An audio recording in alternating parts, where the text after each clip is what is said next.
La psychobiologie quantique propose en fait un changement de paradigme et surtout une conversion du regard sur la façon dont on traite en quelque sorte les informations qu'on rencontre, c'est-à-dire notre réalité, la façon dont on y répond. Et l'intérêt de pouvoir mélanger ces trois matières permet vraiment de mieux se connaître et surtout de connaître mieux la réalité dans laquelle on vit et en quelque sorte l'univers. Les trois matières, c'est-à-dire la psychologie, la biologie et la physique quantique. Mais pas seulement la physique quantique, toutes les physiques en fait. De quelle conversion parles-tu? Essentiellement en fait de revisiter un petit peu le connais-toi toi-même et tu connaîtras l'univers et les dieux parce qu'en fait effectivement ça nous a permis une introspection, ça nous a permis d'avoir un champ de réflexion sur nous-mêmes, ça nous a permis aussi sans doute de révéler l'inconscient. Pour autant aujourd'hui en fait je pense que si on ne connaît pas l'univers dans lequel on vit, en fait on ne peut pas se connaître ou on ne peut plus se connaître. Donc il y a un temps pour tout. Je pense que chaque chose effectivement a eu son utilité, son efficacité et donc nous a permis dans notre humanité de pouvoir progresser individuellement, collectivement. Pour autant aujourd'hui je pense qu'il est temps de voir un peu plus loin et surtout de comprendre grâce aussi on peut dire à toutes les découvertes qui ont été faites depuis le début du XXe siècle. On a la possibilité d'observer cette réalité. On a donc la possibilité aussi peut-être de comprendre ce qui nous regarde en fait. Et c'est ça qui fait effectivement cette fameuse conversion du regard et surtout un changement de paradigme réel.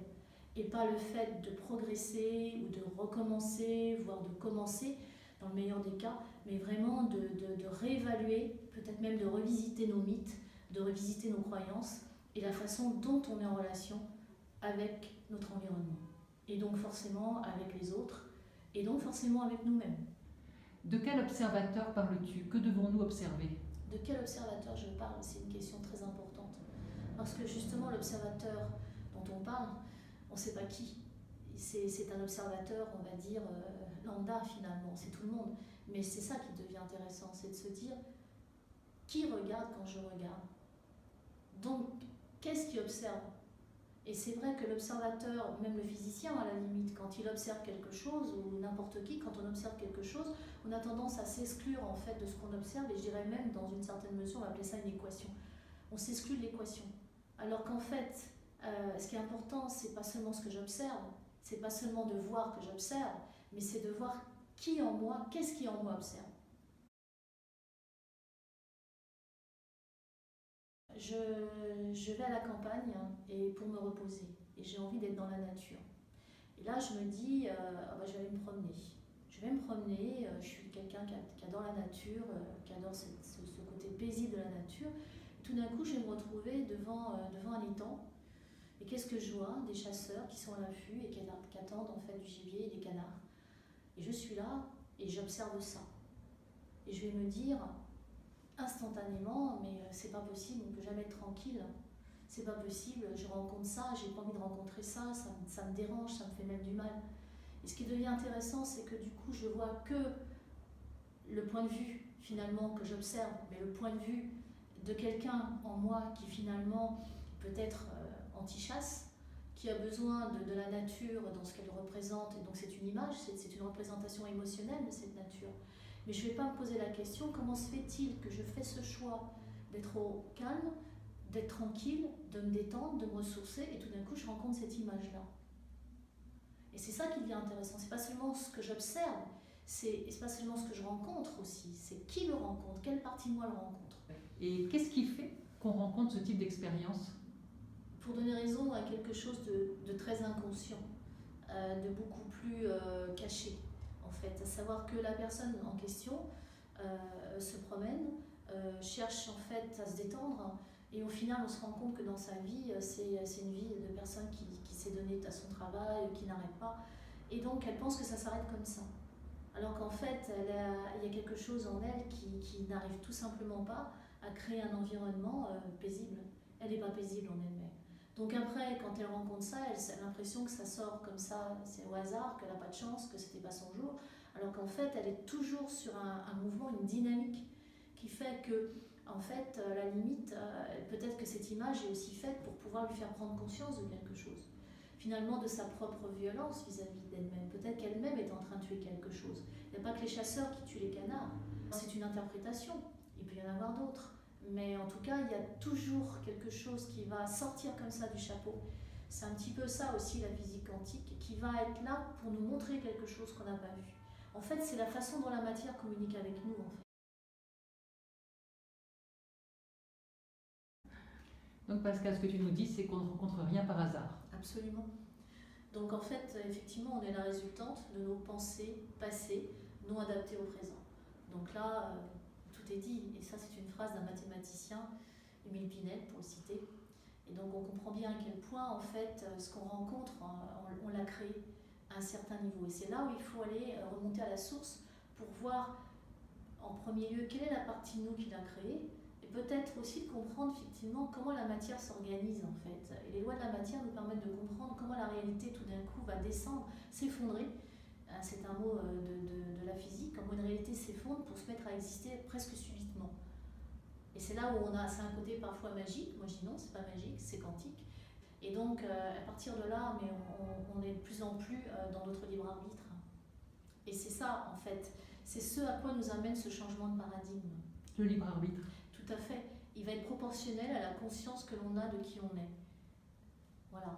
Et donc au moment où on rencontre quelque chose, la première des choses, c'est pas de faire action-réaction, c'est de se positionner, c'est de regarder et c'est d'essayer de se poser la bonne question. Quand on rencontre quelque chose, c'est qu'on l'a créé. Et donc, ce que j'ai créé, en fait, j'en suis responsable. Et ce qui est l'intérêt de l'avoir créé, de le rencontrer, c'est que c'est ça qui va me transformer. Donc la psychobiologie quantique, Pascal, c'est un Oui. moyen pour nous d'accéder à cette information, à cette conscience. Oui, parce qu'elle nous fait remonter à la source, en fait. Elle nous fait voir, elle nous fait aller au-delà de ce qui semble être une réalité subie, voire subite.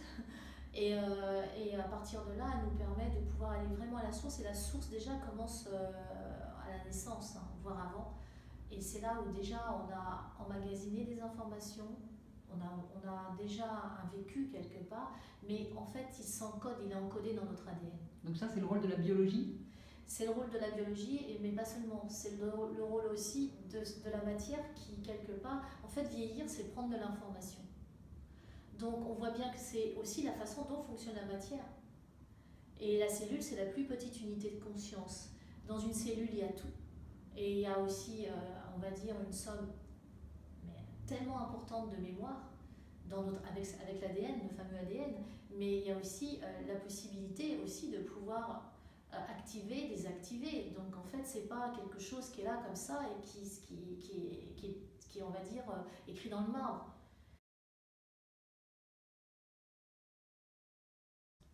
Si tu devais nous donner un message comme ça fort, Oui. que peut nous apporter la psychobiologie quantique, ça serait lequel? Ça serait de choisir sa vie. À partir du moment où une personne passe vers ce qui l'inspire et non plus vers ce qui la rassure, elle est déjà dans la dynamique de choisir sa vie et d'être aussi dans une dynamique de rencontrer son libre arbitre. Ensuite, je pense qu'il faut arrêter d'aller dans une direction pour ne pas être, alors il faut juste aller vers soi. Et la plupart du temps, peut-être parce qu'on a eu des parents, on a eu des relations avec nos parents conflictuelles, en fait on s'est dit on ne sera pas comme eux. Alors on s'est déployé pour ne pas être comme eux. Mais on a oublié au passage d'aller vers soi en fait. Soi, c'est aussi observer l'extérieur. Pour aller vers soi, c'est aussi de voir ce qu'on rencontre et d'être capable de comprendre pourquoi on le rencontre. Et ce qu'il faut se dire, c'est qu'il y a toujours un intérêt à rencontrer quelque chose, même si c'est une situation qui va être effectivement douloureuse, elle est en train de dire quelque chose. Et si j'arrive effectivement à comprendre ce qu'elle est en train de dire, le message que me dit l'expérience, la matière en fait, hein, parce que c'est la matière. À partir de là, cette communication qui essaye en fait, c'est comme si la matière faisait des signes comme ça. Parce qu'en fait, la vie n'est pas notre ennemi, hein, et la matière non plus. Elle se met en quatre, si je puis dire, pour nous montrer des choses quand on est en résistance, d'aller vers l'essence, d'aller vers soi, d'aller justement vers ce qui nous inspire. On ne comprend pas une situation, la plupart du temps, quand elle est douloureuse, parce que quand tout va bien, bizarrement, on ne se pose pas de questions. Mais quand elle est douloureuse ou quand elle ne nous emmène pas là où on voudrait aller, si on le rencontre, c'est vraiment justement pour le dépasser. Et il y a toujours à un moment donné un joker qui va sortir d'ailleurs pour nous rattraper et nous faire aller dans la bonne direction.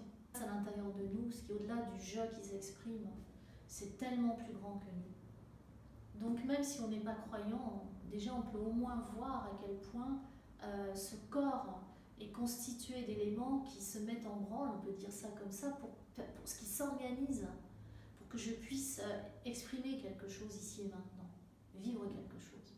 Et là, je suis là en représentation, mais je suis juste en fait la speakerine en fait, mais qui est là, ou l'animatrice peut-être qui est là, mais il y a toute l'équipe qui est là à l'intérieur de moi, et c'est pas 2-3 personnes.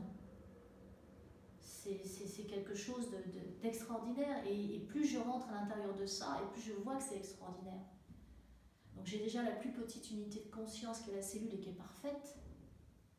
Et puis si je rentre encore dedans, je vois tout le code, toute l'information.